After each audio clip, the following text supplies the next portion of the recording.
दहेज लेने वाला एक पढ़ाई होता है जिसमें कि सिर्फ पढ़ने का है ना अति किया जाता है। क्या कहा जाता है? नहीं नहीं नहीं, पढ़ने का एक्टिंग किया जाता है कि पढ़ रहे हैं। चलो देखो यहाँ पे ये लिख रहे हैं।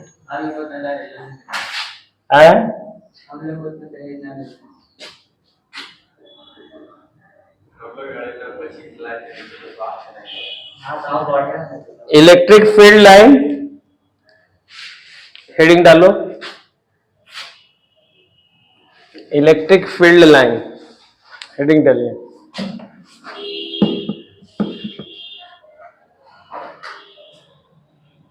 इसके बारे में सबसे पहले ऑस्टर्ड था ना एक साइंटिस्ट, वो बताया ठीक कि इलेक्ट्रिक फील्ड लाइन के बारे में ये बताया कि कुछ पॉजिटिव चार्ज में से निकलता है ठीक, और निगेटिव चार्ज में टर्मिनेट होता है, चला जाता है ठीक।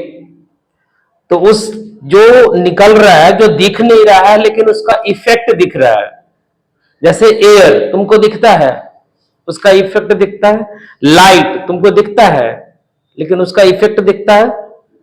तो सिमिलरली उसी तरह से है, कहा यह गया कि पॉजिटिव टर्मिनल में से निकलता है और निगेटिव में टर्मिनेट होता है, खत्म हो जाता है ठीक। तो एक इमेजिनरी लाइन है, क्या है?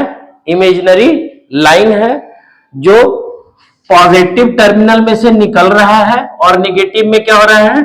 टर्मिनेट हो रहा है, इस तरह से। रे नहीं कह सकते हैं इसको, रे का मतलब होता है लाइट, ठीक है। ये कहा गया, समझ में आ रही बात? पॉजिटिव से निकलेगा और इसी का नाम दिया गया E L F, electric lines of force. E L F, electric lines of force या इलेक्ट्रिक फील्ड लाइन। समझ में आ रही बात? ये जहां तक रहेगा, ये लाइन अगर किसी का, अगर मान लो कि यहां पे यदि हम कह रहे हैं कि यहां पे एक पॉजिटिव चार्ज रखा हुआ है ठीक, और यहां से जो निकल रहा है, इसमें से जो इलेक्ट्रिक फील्ड लाइन निकल रहा है ठीक, वो इलेक्ट्रिक फील्ड लाइन यहां तक हम एक्सपीरियंस कर पा रहे हैं लेकिन यहां के बाद नहीं कर पा रहे हैं, ये कट ऑफ पॉइंट हो गया, यानी कि समझ में आ रही बात? ये फील्ड लाइन यहां तक दिख रहा है और यहां के बाद नहीं दिख रहा है। तो उस कंडीशन में ये क्या कहलाएगा? इसका, इस चार्ज का ये कहलाएगा फील्ड। फील्ड का मतलब तो समझ ही रहे हो ठीक। जैसे मान लो कि एक फुटबॉल का मैदान है, फुटबॉल का मैदान है इस तरह से, तो हम देखते हैं कि फुटबॉल के मैदान में ये जो, ये कहलाता है फुटबॉल का मैदान, field, field of the football ठीक। अब यहां से बाहर जो होता है, फुटबॉल के मैदान के बाहर का पोर्शन जो होता है वो क्या कहलाता है?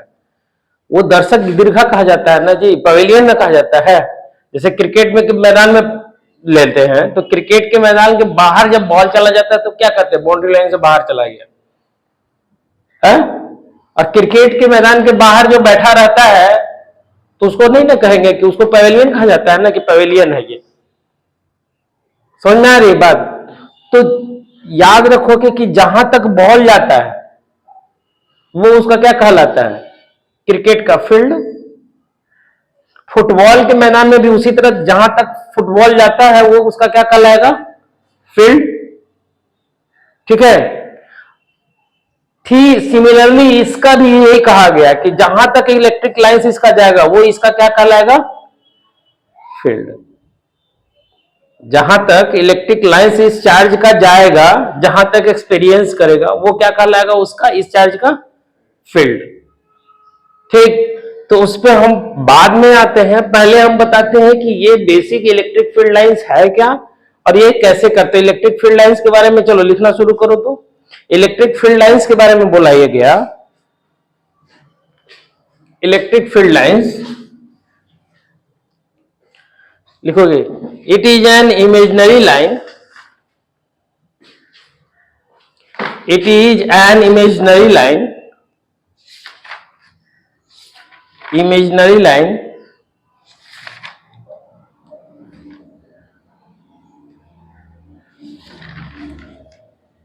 generated from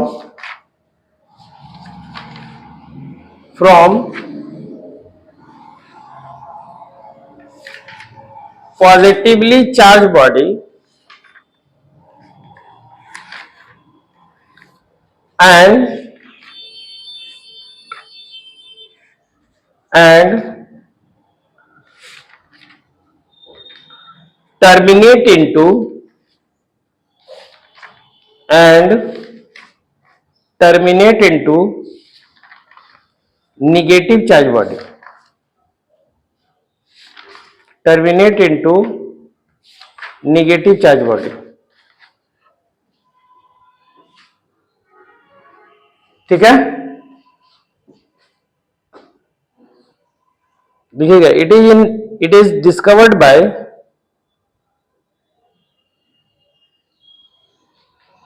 ऑस्टड, ऑस्टड, ORESTED,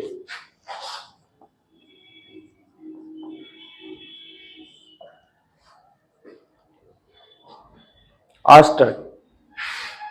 पूरा नाम नहीं है, आधा ही नाम है इनका। देखिए,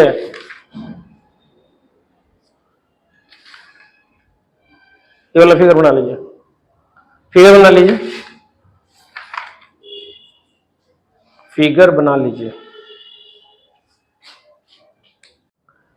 basic properties of electric lines of force.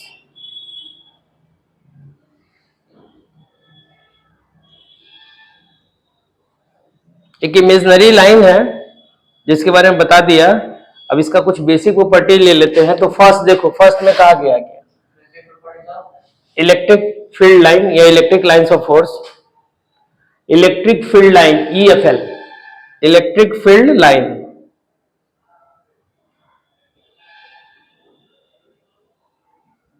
ये तो बता दिया कि ये पॉजिटिव चार्ज में से निकलता है और निगेटिव में इंटर के ने टर्मिनेट कर लेता है, समाप्त होता है। ठीक है, कोशिश करता है कि निगेटिव में चले जाए। अब इसका कुछ बेसिक प्रॉपर्टी है, तो बेसिक प्रॉपर्टी पे चलते हैं। तो पहला बेसिक प्रॉपर्टी है, लिखिएगा,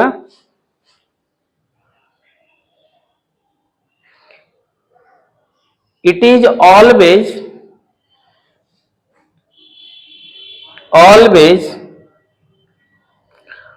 perpendicular to the surface of charge body.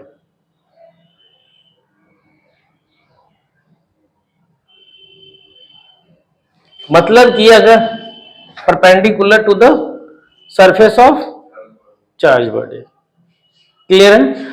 अब यहां पे देखो, ये अगर मान लो कि इस तरह से है, ठीक, तुम्हारे बुक में क्वेश्चन दे रखा है। अब यहां से हम ये दिखाए, ये कि ये दिखाए, और ये कि ये दिखाए, और एक ऐसे दिखा दिए। हम कह रहे हैं A B ये पॉजिटिव चार्ज है, ठीक ना, A B C और D। हम कह रहे हैं which one is not possible, कौन है जो एक पॉसिबल नहीं है, बताओ। तुम यहां पे हो ही नहीं।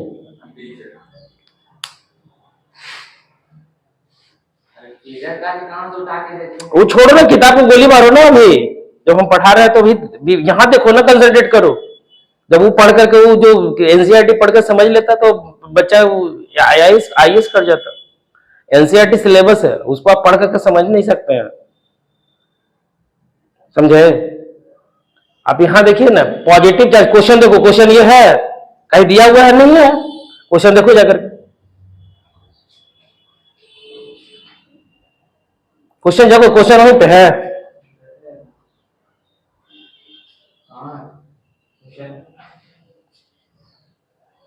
क्वेश्चन जहां चैप्टर एंड होता है वहां क्वेश्चन नहीं मिलता है जी। चैप्टर जहां एंड, हम चैप्टर एंड होता है वहां क्वेश्चन होता है।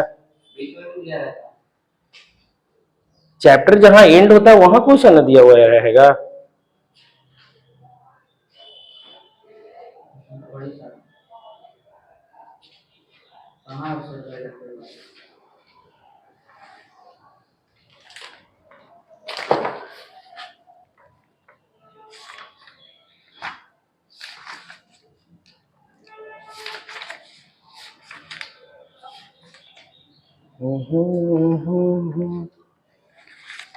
नया वाला है क्या ये? हटा दिया गया।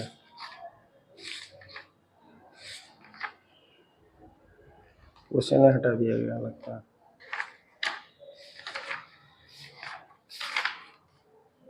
पहले चैप्टर में पढ़ रहे हैं।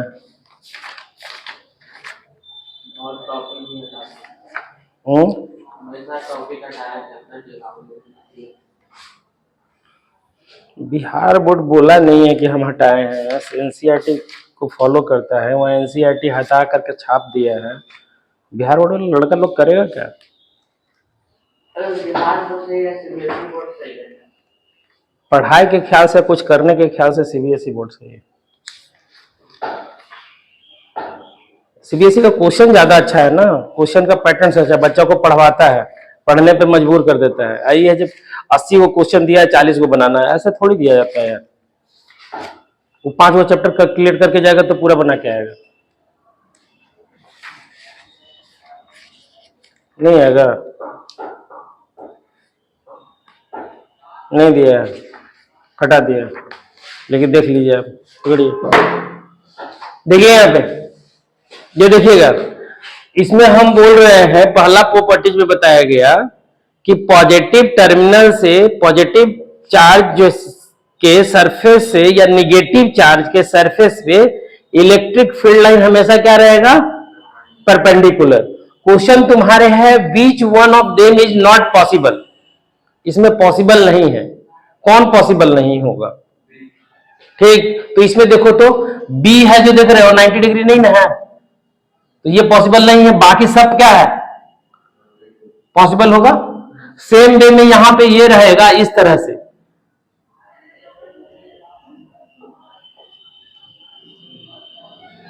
ये तो इसका मतलब ये क्या हो गया? Negative charge. और इसमें इस कंडीशन में पूछेगा कि कौन पॉसिबल नहीं होगा, हो जाएगा बी हो जाएगा। तो इस तरह का क्वेश्चन पूछा जा सकता है कि कौन पॉसिबल है, कौन नहीं है। ठीक है, नेक्स्ट ये वाला फिगर बना लीजिए, बीच one of them is possible, यहां पे लिख लीजिएगा बी इज नॉट पॉसिबल। ठीक, क्योंकि ये हमेशा सरफेस पे क्या होगा? परपेंडिकुलर। समझे? अगर यहां पे हम कोई पॉइंट चार्ज ले रहे हैं तो पॉइंट चार्ज इस तरह से निकलेगा ना सब, ये इस तरह से, तो पॉइंट चार्ज की कंडीशन में ये होगा। लेकिन अगर एक्सटेंडेड चार्ज बॉडी रह गया, ऐसे कर दिए, तो इससे निकलेगा, वो कैसे निकलेगा? ये सरफेस से परपेंडिकुलर निकलेगा। समझ में आ रही बात है? अगर मान लो कि यहाँ पे बड़ा सा हम चार्ज रख दिए, इतना बड़ा रॉड चार्ज करके रख दिए, तो इलेक्ट्रिक फील्ड लाइन कैसे निकलेगा इसमें से? इलेक्ट्रिक फील्ड लाइन कैसे निकलेगा? इस तरह से, ना कि ऐसे। समझ में आ रहा है? समझ में आ रहा है? इलेक्ट्रिक फील्ड लाइन कैसा रहेगा? इस तरह से परपेंडिकुलर। तो हमेशा याद रखोगे। ठीक, तो फर्स्ट लॉ का, फर्स्ट प्रॉपर्टीज में कहा गया इलेक्ट्रिक फील्ड लाइंस क्या रहेगा? हमेशा परपेंडिकुलर। चलिए लिख, हाँ क्वेश्चन नहीं, खाली लिख लीजिए ना, ये फिगर बना करके लिख लीजिए, नॉट पॉसिबल, तो समझ जाएगा।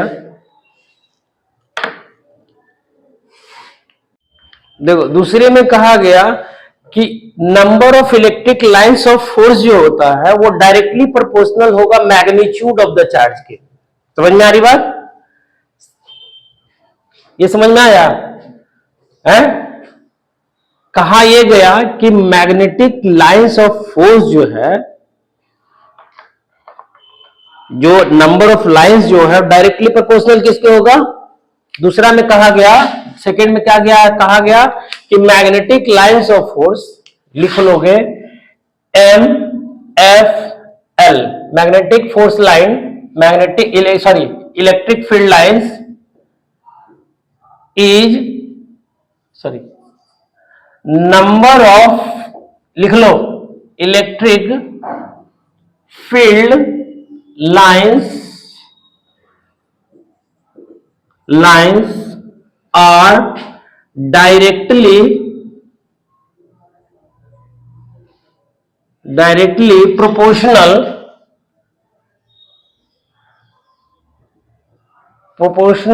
to the magnitude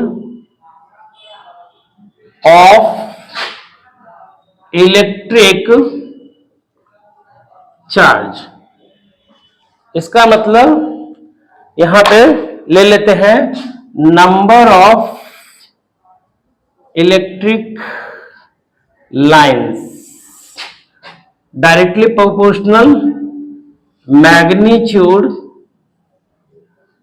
of charge. ठीक है, इसको समझ लो। इसमें क्या कह रहा है, अगर मान लो कि यहां पे हम इसमें से ये निकाल रहे हैं, देखो क्वेश्चन इस सबसे हम आया हुआ क्वेश्चन बता रहे हैं, कहीं ना कहीं पूछा हुआ क्वेश्चन हम डिस्कस कर रहे हैं इस चैप्टर से, इस टॉपिक से, ध्यान रखिएगा। Q1 है,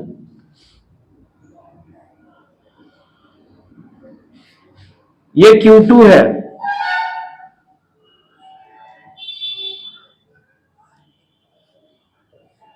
Q3 है,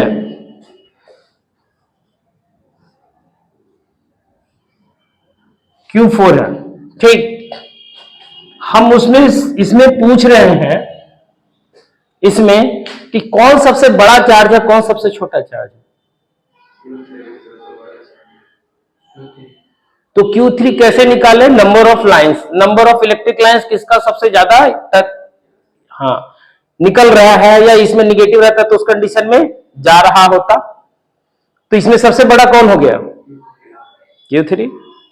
उसके बाद Q1 तो अरेंज करने के लिए दे देगा चार option, Q1 is greater than Q2, Q2 is greater than, नहीं देता है तो इस तरह से दे देगा कि तुमको Q1, तो इसमें बताओ कि सबसे बड़ा कौन हो गया, Q3 सबसे बड़ा, उससे छोटा Q1, उससे छोटा Q4 और सबसे छोटा Q2। समझ में आ रहा है, यानी कि number of lines directly proportional, जितना बड़ा चार्ज होगा इलेक्ट्रिक फील्ड लाइंस उतना ज्यादा उसमें से निकलेगा, या आइदर वो पॉजिटिव चार्ज हो या फिर निगेटिव चार्ज हो। ठीक, निगेटिव चार्ज के कंडीशन में क्या होगा, इन करेगा उसमें electric field lines, positive charge के कंडीशन में क्या होगा, आउट होगा। तो ये फिगर बना लीजिए, ये यहां तक कर लीजिए फटाफट। तीसरा इसको करो, तीसरा इसको चौथा कर देते हैं, इसको चौथा है। ठीक, चौथा है और ये तीसरा है। तीसरा लिखो, जो कह रहा है करो ना। तीसरा लिखो, tangent drawn to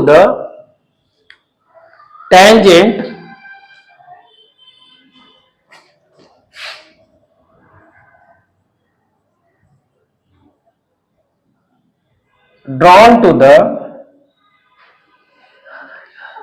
electric field line, EFL, electric field line gives direction of electric field and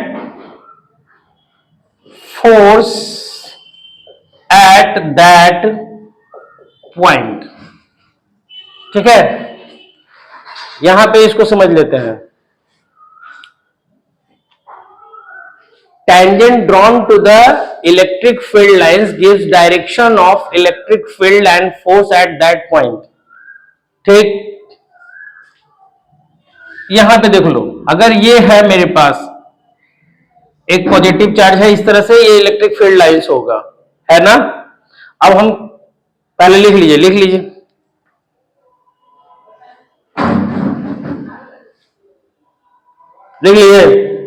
हमने कहा थर्ड वाले में कि tangent drawn to the electric field line gives direction of electric field at that point. तुम tangent अगर इस पे डालोगे तो कहां डालोगे, अगर मान लो यहां पे टेंजेंट डालोगे तो कैसे डालोगे, ये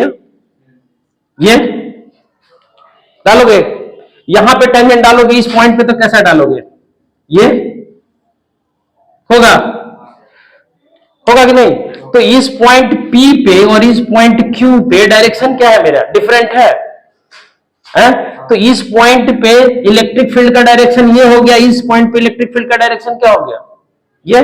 तो हर एक डायरेक्शन, तो कहा गया कि इलेक्ट्रिक फील्ड डायरेक्शन अगर पता लगाना हो तो इलेक्ट्रिक फील्ड लाइन पे टेंजेंट डालिए, वो क्या बताएगा आपका उस पॉइंट पे डायरेक्शन। यहां पे क्या रखा है, tangent drawn to the electric field line gives direction of electric field at that point.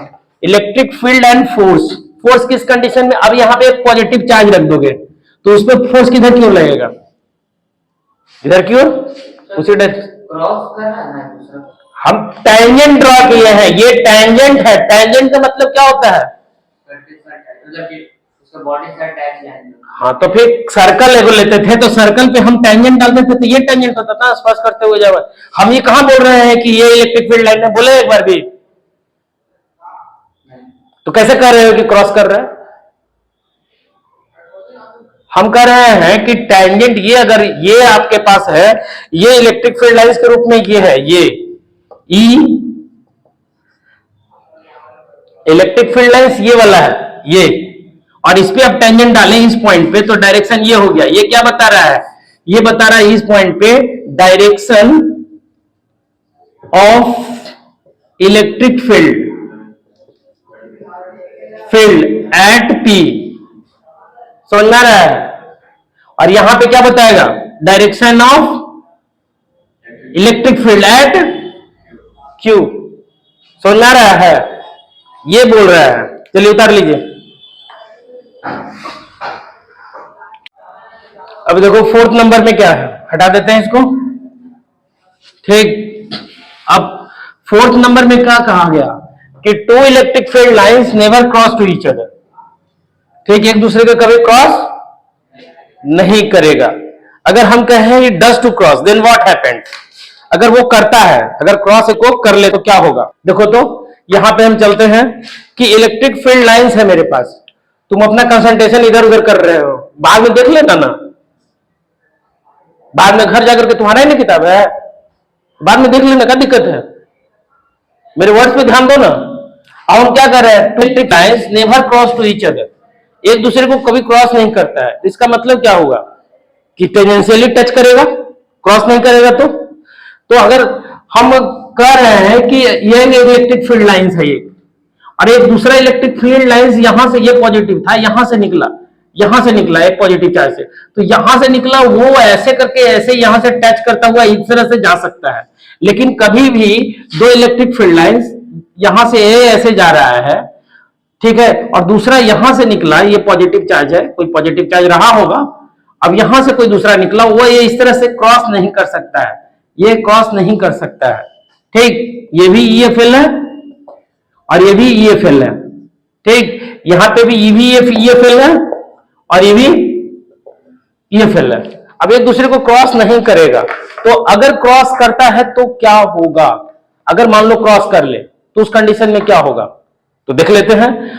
यहां पे हम क्रॉस करवा रहे हैं, इस पी पे, इस पी पॉइंट पे क्रॉस करवा रहे हैं, तो इस पे डायरेक्शन एक, इस इलेक्ट्रिक फील्ड लाइंस का डायरेक्शन क्या होगा, ये वाला होगा, बिल्कुल होगा। और इस इलेक्ट्रिक फील्ड लाइन का डायरेक्शन क्या होगा, ये वाला जो जा रहा है इस पॉइंट पे होगा, है? एक वेक्टर का यहां पे इलेक्ट्रिक इस पॉइंट पे एक वेक्टर का एक ही मूवमेंट में दो डायरेक्शन पॉसिबल है। अरे कोई एक ही डायरेक्शन में चलो, तुम दो डायरेक्शन में एक साथ चल सकते हो, है? तो इम्पॉसिबल है ना ये, समझ में आ रही बात। तो इसीलिए दो इलेक्ट्रिक फील्ड लाइन एक दूसरे को क्रॉस नहीं करता है। अब यहां पे टेंजेंशियली टच कर रहा है, तो देखो तो अगर टेंजेंशियल इस पॉइंट पे अगर हम टेंजेंट डाले तो टेंजेंट ही ना होगा। अब ये वाला टेंजेंट इस पे भी है और इस पे, दोनों पे टेंजेंट है? तो ये क्या दे रहा है, ये क्या दे रहा है, डायरेक्शन ऑफ इलेक्ट्रिक फील्ड हो गया। और यहां पे ये डायरेक्शन भी, ये भी क्या है, डायरेक्शन ही है, लेकिन क्या है, not possible due to a vector have two different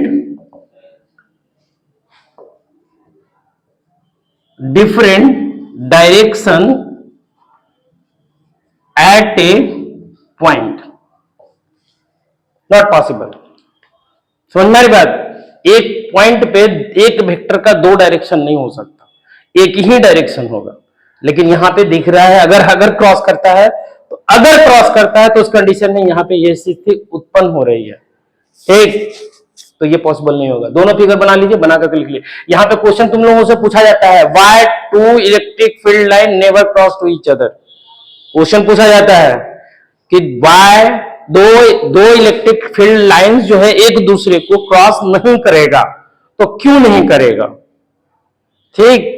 तो इसका कारण जवाब क्या होगा कि अगर क्रॉस करता है तो एक ही पॉइंट पे जहां पे क्रॉस करेगा वहां एक ही वेक्टर का दो डायरेक्शन हो जाएगा, इलेक्ट्रिक फील्ड का दो डायरेक्शन हो जाएगा, जो कि इम्पॉसिबल है कि कोई एक वेक्टर का एक ही मोमेंट ऑफ टाइम में दो डायरेक्शन हो। ठीक है, बना लीजिए इसको।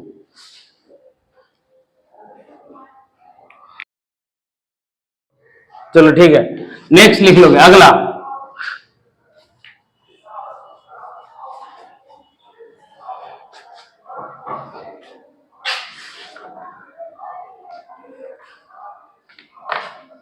नेक्स्ट लिखोगे, चौथा है पांचवा है? चौथा, नंबर ऑफ, पांचवा है, तीसरा करवा दे, चौथा पांचवा होगा तो पांचवा है। देखो, number of electric field lines per unit area gives the strength of electric field at that point। इसको समझ लो, क्या रहा है? Number of electric field lines per unit area, यानी कि यूनिट एरिया पे हम यहां पे इलेक्ट्रिक फील्ड लाइन से एक पॉजिटिव चार्ज लिए यहां पे, और इस तरह से निकल रहा है, ध्यान देना।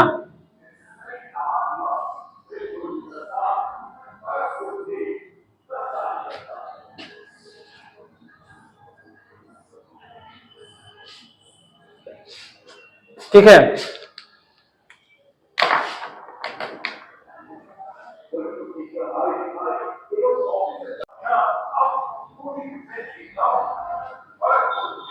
देखो यहां पे, अब यहां पे ये जो दिया हुआ है एक पॉजिटिव चार्ज है जिसमें से नंबर ऑफ लाइंस निकल रहा है, पॉजिटिव चार्ज। एक, अब एक एरिया ले लेते हैं यहां पे, ये एक एरिया ले ले, छोटा सा एरिया ले लेते हैं, ठीक? तो यहां पे कितना नंबर ऑफ लाइंस जा रहा है? How many number of line passing through the given area A B C D?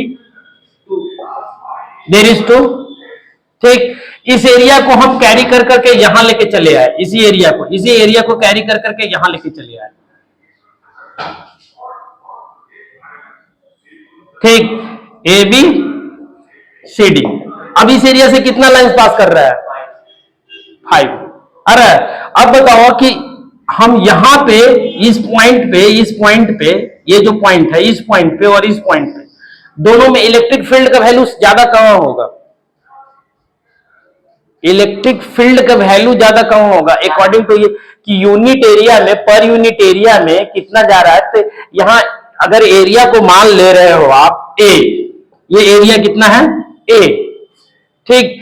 तो एक एरिया से ए जो एरिया दिया गया था उससे कितना जा रहा था पहले? 2। अब उसी एरिया से कितना जा रहा है? 5। तो इलेक्ट्रिक फील्ड ज्यादा किससे जा रहा है? तो इलेक्ट्रिक फील्ड ज्यादा, इंटेंसिटी ज्यादा कहां होगा? इस पे है होगा, और यहां पे क्या होगा? कम होगा। ऐसी फॉर्मूला है वो, निकाल लो। अब देखो तो इस कंडीशन में यहां पे सेम कंडीशन के लिए ले तो क्या लिखेंगे? यहां पे अगर E1 ले और इसको E2 ले तो E1 क्या हो जाएगा?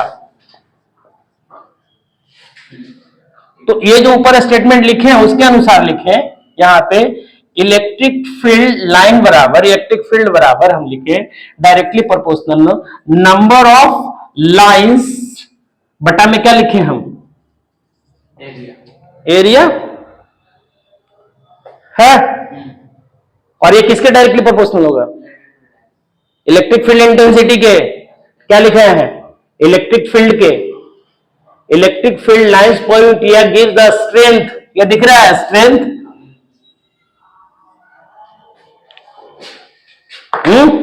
तो स्ट्रेंथ ऑफ इलेक्ट्रिक फील्ड का ये जो दिया हुआ है, ये फिगर बनाइए, ये वाला लिखिए और ये लिखिए पूरा फटाफट।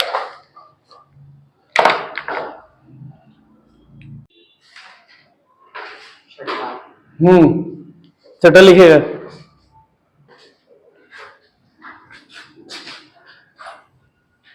देखे कितना सारा है, कितने देखे कितना सारा है, बुक में सब मिला, अब खोजो, तो खोजो, तो फिर हम बोलेंगे तुमको कि ज्यादा मिलेगा कम नहीं, क्या कि हमको प्रॉब्लम बनवाना है, थ्योरी का इनकम्प्लीट रहेगा तो प्रॉब्लम बनेगा ही नहीं। अगला लिख लीजिएगा,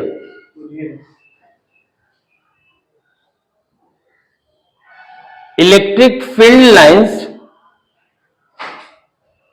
electric field lines, electric field lines is responsible for the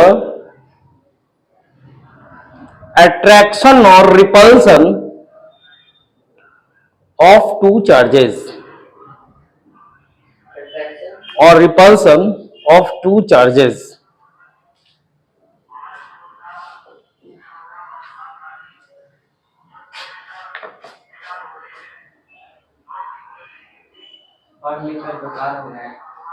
ठीक है, अब देखो यहां पे इसमें कह रहा है कि अगर मान लो यहां पॉजिटिव चार्ज है और यहां पॉजिटिव चार्ज है, तो इसमें से भी सीधा सीधा निकल रहा होगा और इसमें से भी सीधा सीधा निकल रहा होगा, निकल रहा होगा है? अब दोनों को एक साथ लाएंगे तो एक दूसरे को तो क्रॉस करेगा नहीं, ठीक, तो उस कंडीशन में ये क्या करेगा, ये टेंजेंशियली टच करना शुरू करेगा, ये इस तरह से टच करेगा और यहां से ये ऐसे टच करके निकलेगा, ये यहां से ऐसे निकल रहा है तो इस कंडीशन में ये ऐसे इस तरह से जाएगा,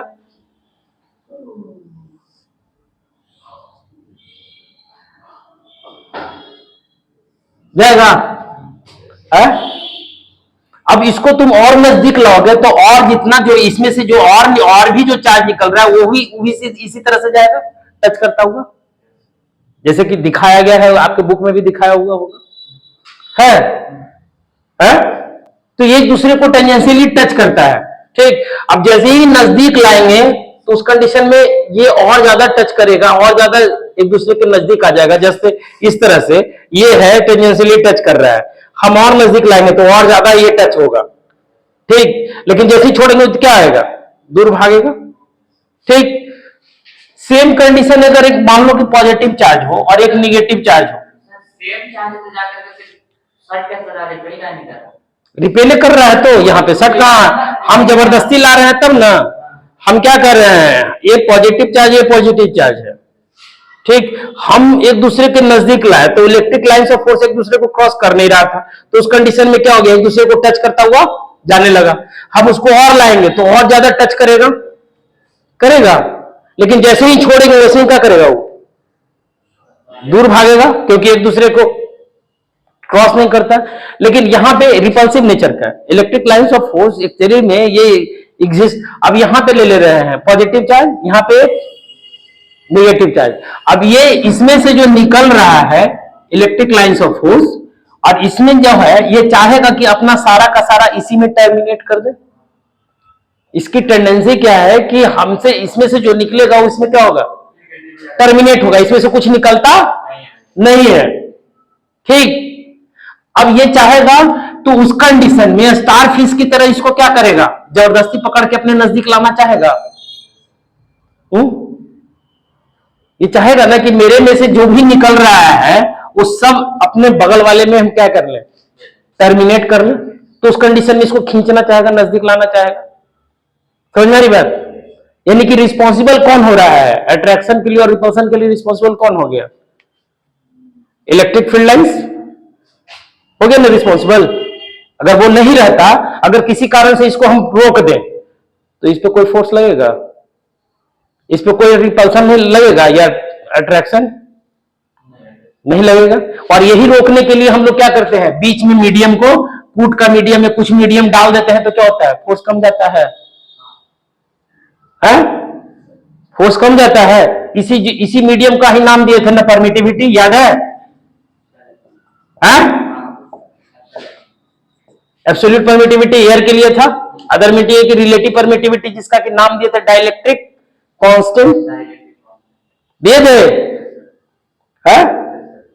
समझ में आ रही बात?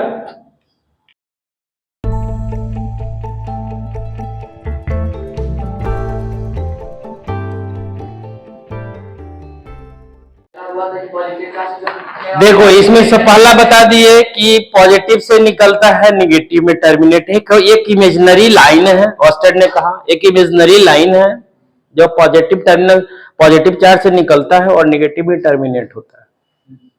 दूसरा, हमेशा चार्ज बॉडी के सरफेस के परपेंडिकुलर होता है, ये निकलता है या टर्मिनेट होता है उस कंडीशन में।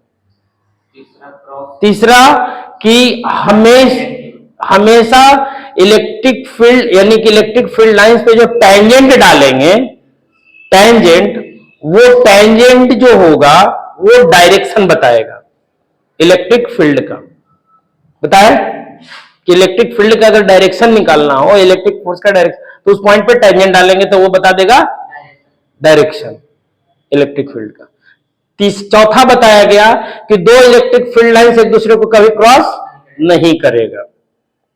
ठीक है, चौथा बताया।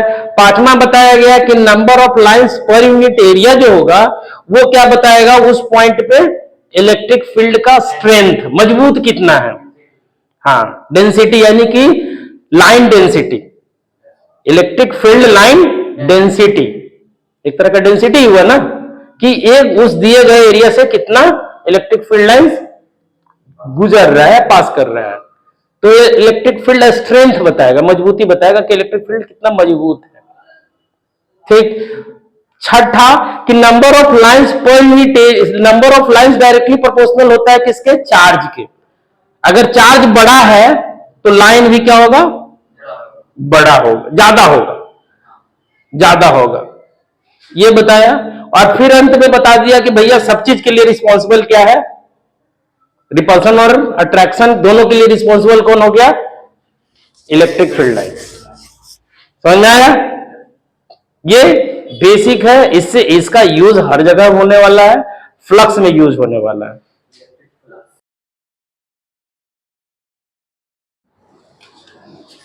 चलो देखो, आज का टॉपिक है इलेक्ट्रिक फील्ड।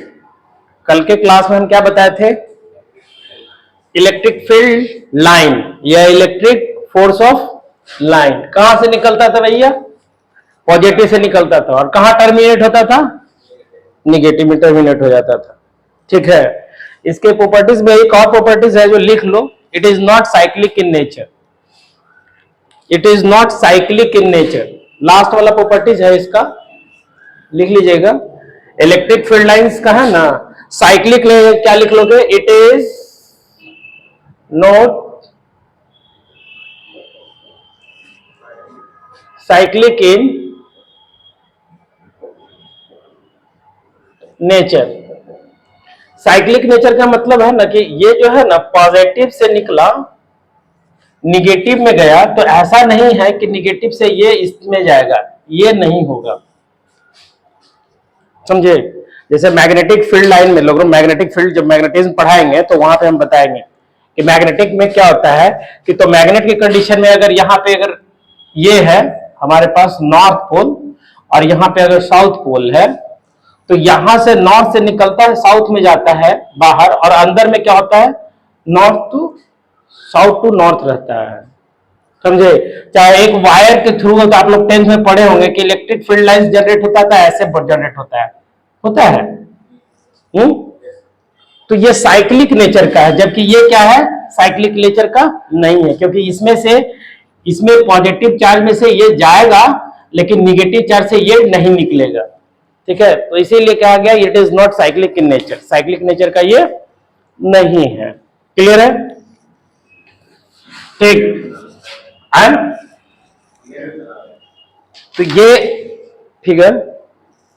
फिगर बना लीजिएगा, बना लेते।